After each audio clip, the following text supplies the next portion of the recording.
राजधानी दिल्ली की पुलिस द्वारा टूल किट मामले में बड़ा खुलासा किया गया है। दिल्ली पुलिस द्वारा 26 जनवरी को राजधानी में हुई हिंसा और देश के खिलाफ हो रही विदेशी साजिश का पर्दाफाश किया गया है। प्रेस कॉन्फ्रेंस करते हुए दिल्ली पुलिस की साइबर सेल के जॉइंट सीपी प्रेमनाथ ने इसी सिलसिले में टूल किट साजिश के हर चेहरे को बेनकाब कर दिया है। पुलिस जांच में जो कुछ तथ्य सामने आए हैं उनके मुताबिक निकिता जैकब को भी टूल किट की एक एडिटर है। दिल्ली पुलिस का कहना है कि वकील निकिता ने बताया कि उसने दिशा रवि और शांतनु के साथ मिलकर टूल किट डॉक्यूमेंट बनाया था। निकिता ने पूछताछ में बताया है कि उसने दिशा और शांतनु के साथ मिलकर टूल किट डॉक्यूमेंट बनाया था। इसके साथ ही 11 जनवरी को निकिता और शांतनु ने जूम मीटिंग अटेंड की जो PJF ने होस्ट की थी। इसी दौरान दिशा रवि ने ग्रेटा को टूल किट भेजा था। कोरोना महामारी की चपेट में गुजरात के मुख्यमंत्री विजय रूपाणी भी आ गए हैं। हाल ही में विजय रूपाणी की कोरोना टेस्ट रिपोर्ट पॉजिटिव आई है, जिसके बाद उन्हें अस्पताल में भर्ती कराया गया है। आपको बता दें कि कल निकाय चुनावों के लिए प्रचार करने वडोदरा के निजामपुरा पहुंचे सीएम रूपाणी मंच में भाषण देने के दौरान बेहोश होकर नीचे गिर गए थे। उनका ब्लड प्रेशर कम हो गया था, जिसके बाद उनका उपचार चल रहा है और सावधानी के तौर पर उनको कोरोना टेस्ट करवाया गया था, जिसमें उनकी रिपोर्ट पॉजिटिव आई है। उन्हें उपचार के लिए UN मेहता अस्पताल में भर्ती किया गया है और फर्स्ट एड के बाद वे अहमदाबाद लौट आए हैं।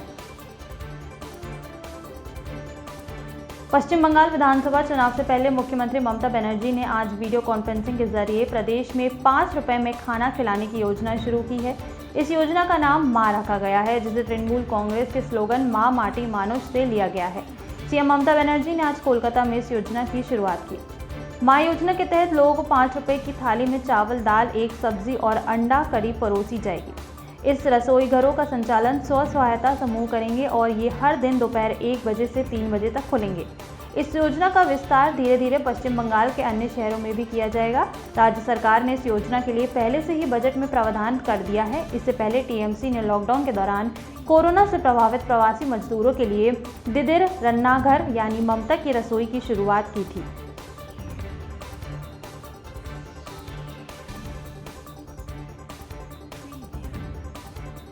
दिवंगत अभिनेता सुशांत सिंह राजपूत की गर्लफ्रेंड रिया चक्रवर्ती ने सुशांत की बहनों के खिलाफ कोर्ट में याचिका दायर की थी। सोमवार को बॉम्बे हाई कोर्ट ने सुशांत सिंह राजपूत की बहन नीतू सिंह के खिलाफ FIR खारिज कर दी है। हालांकि बहन प्रियंका सिंह पर हुई FIR को खारिज नहीं किया गया है। रिया चक्रवर्ती ने FIR में सुशांत की मौत में उनकी बहनों की भागीदारी का गंभीर आरोप लगाया था। पिछली सुनवाई में कोर्ट ने दोनों पक्षों की दलीलें सुनने के बाद अपना फैसला सुरक्षित रख लिया था। रिया ने अपनी शिकायत में सुशांत की बहनें प्रियंका और मीतू सिंह पर आरोप लगाया था कि उन्होंने दिल्ली के डॉक्टर तरुण कुमार से मुलाकात की थी और उनकी मानसिक स्थिति को जाने बिना ही सुशांत के लिए एक नकली पर्चा लिखा था। रिया ने कहा था कि ड्रग्स 8 जून को सुशांत को दी गई थी और अभिनेता को पिछले साल 14 जून को मृत पाया गया था। अभिनेत्री ने डॉक्टर तरुण और सुशांत की दोनों बहनों पर आत्महत्या के लिए मजबूर करने के आरोप भी लगाए। सुप्रीम कोर्ट ने सोमवार को मैसेजिंग ऐप की नई प्राइवेसी पॉलिसी को लेकर केंद्र और व्हाट्सएप को नोटिस जारी किया है। अदालत ने मैसेजिंग ऐप के यूरोपीय उपयोगकर्ताओं की तुलना में भारतीयों के लिए गोपनीयता के निम्न मानकों का आरोप लगाते हुए सरकार और मैसेजिंग ऐप से 4 सप्ताह के भीतर जवाब मांगा है और कहा कि नागरिकों की निजता की रक्षा करना न्यायपालिका का कर्तव्य है। सुप्रीम कोर्ट ने कहा कि लोगों को गंभीर आशंका है कि वे अपनी निजता खो देंगे और उनकी रक्षा करना हमारा कर्तव्य है। प्रधान न्यायाधीश SA बोबड़े की अगुवाई वाली पीठ ने व्हाट्सएप से कहा, आप 2 या 3 हज़ार अरब की कंपनी हो सकते हैं, लेकिन लोग पैसे से ज़्यादा अपनी निजता को अहमियत देते हैं। वहीं व्हाट्सएप ने दलील देने की कोशिश की कि यूरोप में विशेष डेटा संरक्षण कानून है जो भारत में नहीं है। पीठ ने कहा कि नागरिकों को अपनी निजता के खो जाने को लेकर गंभीर आशंका है और उन्हें लगता है कि उनका डेटा एवं संवाद अन्य के साथ साझा किए जा सकते हैं और इसे देखा जाना चाहिए। केंद्र सरकार ने शीर्ष अदालत से कहा कि सोशल मीडिया ऐप उपयोगकर्ताओं का डेटा साझा नहीं करना चाहिए और डेटा का संरक्षण किया जाना चाहिए। केंद्रीय स्वास्थ्य मंत्री डॉक्टर हर्षवर्धन ने सोमवार को कोरोना टीकाकरण को लेकर बड़ी घोषणा की है। उन्होंने कहा कि 50 साल से ऊपर के नागरिकों को मार्च से वैक्सीन लगनी शुरू हो जाएगी। उन्होंने कहा कि 7 दिनों से 178 जिलों में कोरोना के एक भी मामले सामने नहीं आए हैं। डॉक्टर हर्षवर्धन ने कहा कि यह महत्वपूर्ण है कि लोगों को अभी कोरोना के हर नियमों का पालन करना होगा। उन्होंने लोगों से अपील करते हुए कहा कि वास्तविक टीके के साथ साथ सामाजिक टीके का भी ख्याल रखें। उन्होंने कहा कि आज देश में 2 वैक्सीन उपलब्ध हो गई हैं। 80 से 85 लाख स्वास्थ्यकर्मी और फ्रंट लाइन वर्कर्स को वैक्सीन दी जा चुकी है। वहीं उन्होंने सरकार की उपलब्धि बताते हुए कहा कि हम 20 से 25 देशों को वैक्सीन देने की स्थिति में आ गए हैं। स्वास्थ्य मंत्री ने कहा कि देश में इस वक्त 18 से 20 टीकों पर अलग अलग स्तरों पर काम हो रहा है। उनमें से कुछ टीके अगले कुछ महीने में आ सकते हैं। उन्होंने कहा कि सभी के लिए स्वास्थ्य सेवा का सपना साकार होना कहीं संभव है तो वह भारत है। पेट्रोल डीजल के आसमान छूते दामों से पब्लिक को भले ही कोई राहत नहीं है, लेकिन इसका सियासी विरोध तेज हो गया है। पूर्व मुख्यमंत्री कमलनाथ ने मुख्यमंत्री शिवराज सिंह चौहान को घेरते हुए कहा कि कहां गायब हो गई साइकिलें, क्या पंचर हो गई हैं। उन्होंने मध्य प्रदेश में 20 फरवरी को आधे दिन का स्वैच्छिक बाजार बंद का आह्वान किया है। इस दिन प्रदर्शन को लेकर भी रणनीति बन रही है। संभावना है कि कांग्रेस के विधायक 22 फरवरी को साइकिल चलाकर विधानसभा जाएंगे। दरअसल शिवराज पर ये तंज इसलिए कसा गया है क्योंकि 12 साल पहले यानी कि 2008 तत्कालीन मुख्यमंत्री शिवराज सिंह चौहान ने साइकिल से मंत्रालय जाकर पेट्रोलियम पदार्थों के दामों की वृद्धि का विरोध किया था। उस समय केंद्र में यूपीए की सरकार थी और पेट्रोल के दाम 50 रुपए थे। अब मोदी सरकार में यही दाम 100 रुपए प्रति लीटर पार कर गए हैं। एमपी में पेट्रोल और डीजल की कीमतों में आग लगी है। इसे लेकर बीजेपी सांसद ज्योतिरादित्य सिंधिया का बड़ा बयान आया है।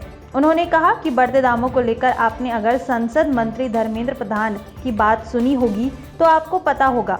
कोविड-19 की वजह से अंतर्राष्ट्रीय जगत में दबाव पड़ा है। पेट्रोल और डीजल की कीमतों में उसी का असर पड़ा है। ज्योतिरादित्य सिंधिया ने कहा कि पिछले 1-1.5 साल में अगर आप देखें तो 15 बार दाम बढ़े हैं तो 12 बार दाम घटे भी हैं। इंटरनेशनल प्राइस की कीमत का असर भारत पर भी होता है। दरअसल ज्योतिरादित्य सिंधिया ग्वालियर में शहर के विकास को लेकर विभिन्न संस्थाओं और समूह के लोगों से चर्चा कर रहे थे। इस कार्यक्रम में शहर के राजनीतिक, व्यापारिक और समाजसेवी संस्थाओं सहित 40 से अधिक धार्मिक संस्थाओं से जुड़े हुए लोग शामिल थे। मध्य प्रदेश के उच्च शिक्षा मंत्री मोहन यादव ने बड़ा ऐलान किया है। यादव ने कहा कि प्रदेश में कॉलेज और यूनिवर्सिटी में नए पाठ्यक्रम चलाने के लिए सरकार पूरी मदद करेगी। यादव का कहना है कि शिक्षा में नवाचार के लिए जितने पाठ्यक्रम की जरूरत हो उतने शुरू किए जाएं। सरकार हर कदम पर ऐसे लोगों का साथ देगी। भोपाल स्थित बरकतुल्लाह यूनिवर्सिटी में बनने वाले नए भवन के शिलान्यास कार्यक्रम में पहुंचे यादव ने ये बात कही। किसान आंदोलन पर कमेंट करने वाली ग्रेटा थनबर्ग का टूल किट कनेक्शन सामने आने के बाद दिल्ली पुलिस ने क्लाइमेट एक्टिविस्ट दिशा को गिरफ्तार कर लिया है। इस मामले में कांग्रेस ने दिशा के समर्थन में ट्वीट करना शुरू कर दिया है। कांग्रेस नेता प्रियंका गांधी ने कवितामय ट्वीट करते हुए कहा है कि डरते हैं बंदूक वाले एक निहत्थी लड़की से, फैले हैं हिम्मत के उजाले एक निहत्थी लड़की से। अब इस मामले में सांसद दिग्विजय सिंह ने भी ट्वीट किया है कि ग्रेटा थनबर्ग द्वारा साझा टूल किट पर 21 साल की दिशा रवि को किसने गिरफ्तार किया, बिल्कुल शर्मनाक है। ग्लोबल क्लाइमेट चेंज से जुड़े लोगों पर अजीब आरोप लग रहे हैं। अगर ऐसा है तो मलाला और ग्रेटा थनबर्ग जैसे युवा अपराधी होंगे। हम कहां जा रहे हैं। मध्य प्रदेश का मौसम एक बार फिर बदल सकता है। पूर्व हवा की तरफ बनने के चलते बंगाल की खाड़ी से नमी मिलना शुरू हो गई है। ऐसे में प्रदेश में मौसम में बड़ा बदलाव होने की संभावनाएं हैं। मौसम विभाग की माने तो बंगाल की खाड़ी में नमी बढ़ती जा रही है, जिसके कारण 17 फरवरी से लेकर 19 फरवरी के बीच मध्य प्रदेश में गरज चमक के साथ हल्की बारिश होने की संभावनाएं हैं। ग्वालियर में सड़क, बिजली, पानी, सीवेज लाइन जैसी बुनियादी समस्याओं को लेकर वरिष्ठ कांग्रेस नेता रश्मि पवार के साथ अन्य कार्यकर्ताओं ने नगर निगम का घेराव किया। इन कांग्रेसियों पर पुलिस ने लाठीचार्ज किया और वाटर कैनन का उपयोग भी किया। इस हल्के बल प्रयोग के साथ पुलिस ने कांग्रेसियों को खदेड़ने की कोशिश की।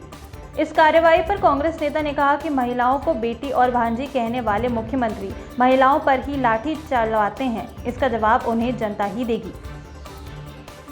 ज्योतिरादित्य सिंधिया ने कांग्रेस के आरोप का जबरदस्त जवाब दिया है। कांग्रेस ने बीजेपी के परीक्षण वर्ग को फ्लॉप बताया, जिसका जवाब देते हुए सिंधिया ने कहा कि जिनकी विचारधारा ही नेगेटिव है वो सकारात्मक बात कैसे कर सकते हैं। इस मौके पर सिंधिया ने कहा कि 3 अलग अलग वर्गों में परीक्षण लेकर मुझे बहुत कुछ सीखने को मिला।